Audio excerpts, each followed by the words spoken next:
number one, look at who your energy supplier is.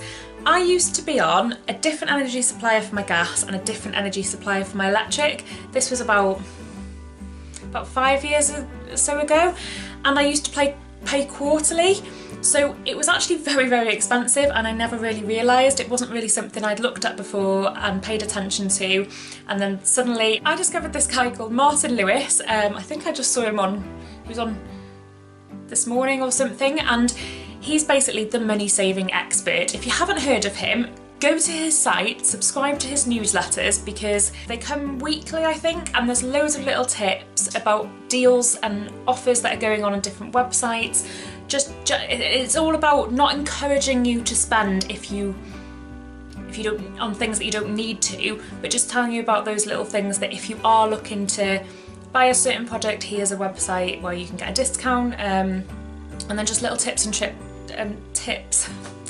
tricks about car insurance and home insurance and mortgages and saving accounts and all those kind of things. So if you're kind of new to that kind of stuff and you really don't look in detail at those kind of things, he makes it really, really simple, and that's what I love about the site. So get yourself on over there and subscribe to his emails, because they are very, very helpful. So the first thing you need to look at with your energy is go to these comparison sites, or go straight to the Martin Lewis website. There's an energy saving club email you can also sign up to. Get hold of your bills, and there should be estimates on there to your usage, how much electricity you use and how much gas you use per year.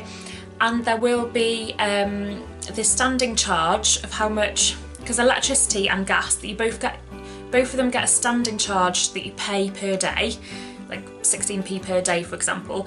And then there's also the unit usage, so that's how much you actually use. And these two things you need to pay attention to, because energy companies are always changing and they're always going up at the moment, but you need to keep switching your energy supplier to make sure you're following the cheapest rate. It's so simple though. It sounds like, oh my god, that's a lot of hassle. It really isn't a lot of hassle.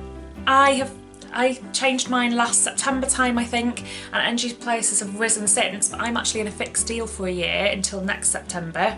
And I've checked on the Martin Lewis Energy Club, and you type in your details, you type what rates you're on at the moment, and at the moment I'm on the best one possible, so obviously great, because I'm fixed with that one for until September. Then I'll go onto there, and to be honest, they'll probably email me prior to that anyway, or when I'm out of that fixed term, I'll get an email to tell me. And anyway, if a better deal does come up, that energy club will send you an email and it'll tell you you're not on the cheapest rate. Get yourself to this website, change it. It's so easy though, honestly, it just takes a few clicks and it changes for you, and it's so simple. Just honestly, I couldn't explain how simple it is to do. It sounds really scary, but it's so easy, and it just swaps over. It's really simple. All I can say is so simple, just do it, honestly. The amount of money you can save, I literally saved myself about £300 straight away for the year on gas and electric. So I use the same company for both and do it direct debit now, so it works out how much roughly you use per year, and it just splits it up into a monthly payment. So I just pay a monthly payment towards my gas and electric each month. It just comes out of my bank account. I don't really have to think about it. In the summer months, obviously you use less gas, less heating. You might be paying too much per month, but then that'll give you credit in your account so that when the winter comes, it'll take from that a little bit if you need to pay more than your monthly payments. Anyway, it works it all out for you, so don't worry. It's really clever and you don't have to worry about it too much, but just get yourself switched onto the best, cheapest rates and just reevaluate each year, because it really makes a massive difference. Such an easy way to save money that you don't even realise is like going out of your account and you don't need to be paying that much.